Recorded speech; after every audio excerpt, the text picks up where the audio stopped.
అండి, బెండకాయ రైస్ ఎలా చేయాలో చూద్దాము.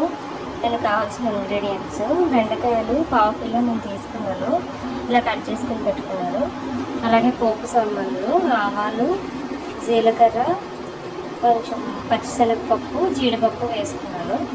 అలాగే పసుపు, కారము, సాల్ట్ మనకు తగినంత వేసుకోవాలి. అలాగే కొంచెము మిరియాల పొడి కూడా వేసుకోవాలి. మనం ఫస్ట్ స్టవ్ ఆన్ చేసుకుని అన్నీ పెట్టుకుని స్టవ్ ఆన్ చేసుకున్నాను.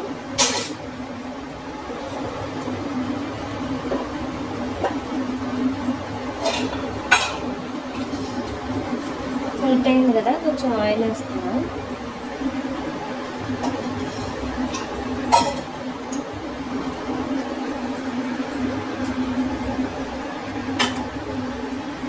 ఇప్పుడు దీంట్లో కావాల్సిన ఇంగ్రీడియంట్స్ మనం తీసుకున్నాం కదా, ఇవన్నీ తాలింపు సరుకులు అన్నీ వేసేద్దాము.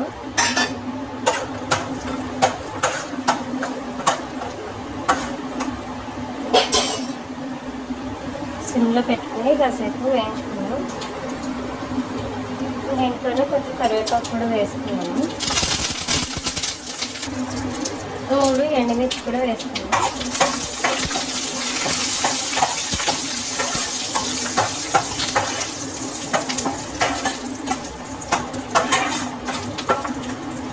మనం ఆయిల్ బదులు బటర్ కూడా వేసుకోవచ్చండి. దీంట్లో ఏంటి, దేంట్లోనైనా రీప్లేస్మెంట్గా మనము బటర్ కూడా వేసుకోవచ్చు, అది హెల్దీ కూడా. ఇప్పుడు మనము ఆల్రెడీ ఫ్రై అయిపోయినాయి కదా, ఇప్పుడు మనం తరిగి పెట్టుకున్నాం కదా బెండకాయ ముక్కలు, ఇవి కూడా వేసేసుకోండి.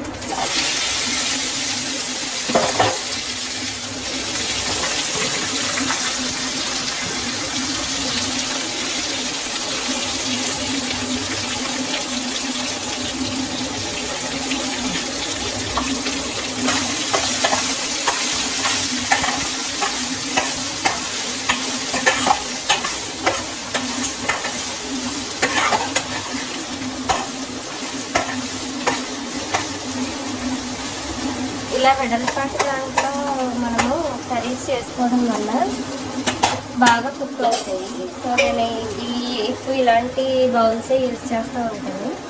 హైట్ తక్కువ, వెడల్పు ఎక్కువగా ఉండే బౌల్స్, సో దట్ మనకి బాగా కుక్ అవుతాయి అన్నమాట. సో దీన్ని ఒక 5-10 మినిట్స్ ఇలాగ కుక్ చేసుకున్నాము సిమ్లో పెట్టేసి. ఇప్పుడు మూత తీసి చూద్దాము ఇంతవరకు వచ్చింది. ఫ్రై అవుతుంది కదా, మనము ఇంకా కారము, పసుపు, సాల్ట్ అవి కూడా వేసేద్దాము. మిరియాల పొడి ఇవన్నీ కూడా.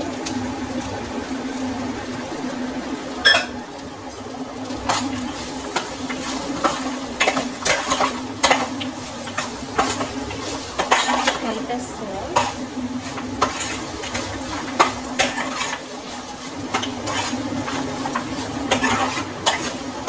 ఇప్పుడు కొంచెం దీంట్లో మళ్ళీ అంటే సరిగ్గా ఆయిల్ లేదు కదండి, ఆయిల్ వేద్దాం మళ్ళీ దీనిలో.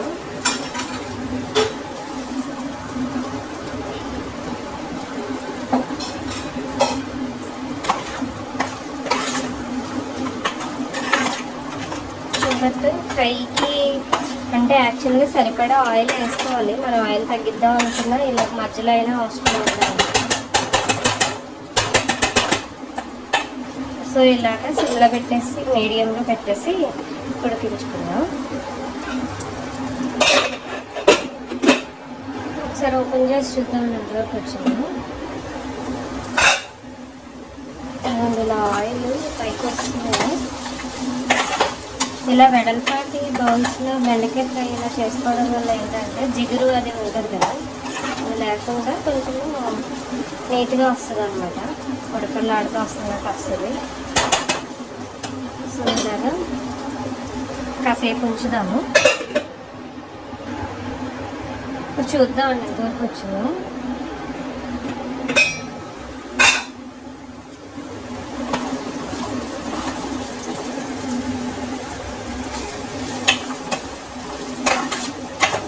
ఇట్లా లాస్ట్కి వచ్చింది కదా, ఇప్పుడు మనం దీంట్లో కొంచెం రైస్ యాడ్ చేస్తున్నాము.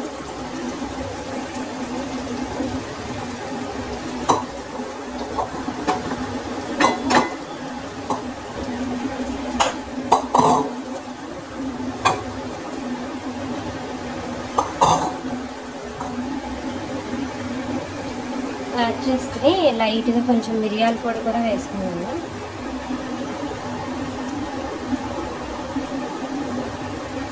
మిరియాల పొడి వేయడం వల్ల ఏంటంటే కొంచెం స్పైసీగా ఉంటుంది.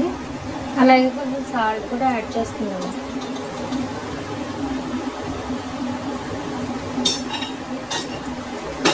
మొత్తం కలిపేద్దాం.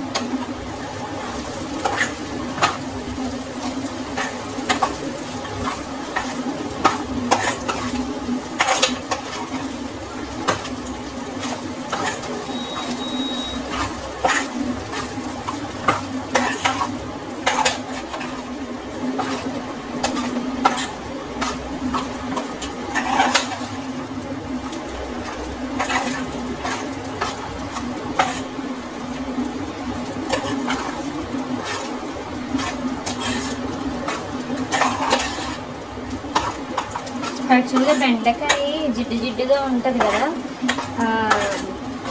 అలా మనము ఫ్రై చేస్తున్నప్పుడు ఇలా ఏంటంటే కొంతమంది కార్న్ఫ్లోర్, పల్లీల పొడి ఇలా చాలా కలుపుతారు. మనం ఇక్కడ కొంచెం ఆయిల్ ఎక్కువ వేసుకుని ఇలాగా మనము ఫ్రై చేసుకున్నాం. పిల్లలకైతే ఇలాగ బాగానే ఉంటుంది. మనకైతే ఆయిల్ కన్నా కూడా ఇలాగ కార్న్ఫ్లోర్ కానీ లేకపోతే ఇలా వెడల్పాటు పాత్రలు అదేవిధంగా చేస్తే మనకి కొంచెం మనకు ఆయిల్ అయితే ఎక్కువ పడదు అనమాట. ఇది పిల్లల కోసం చేశాను, సో ఇలా ఆయిల్ అది ఎక్కువ వేస్తుందన్నమాట.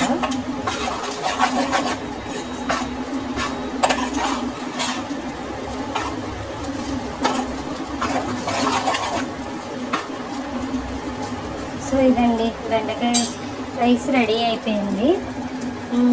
ఇది మీరు కూడా మీ ఫ్యామిలీ మెంబర్స్కి చేసి పెట్టండి. లైక్ చేయండి, షేర్ చేయండి, సబ్స్క్రైబ్ చేయండి. Thank you so much.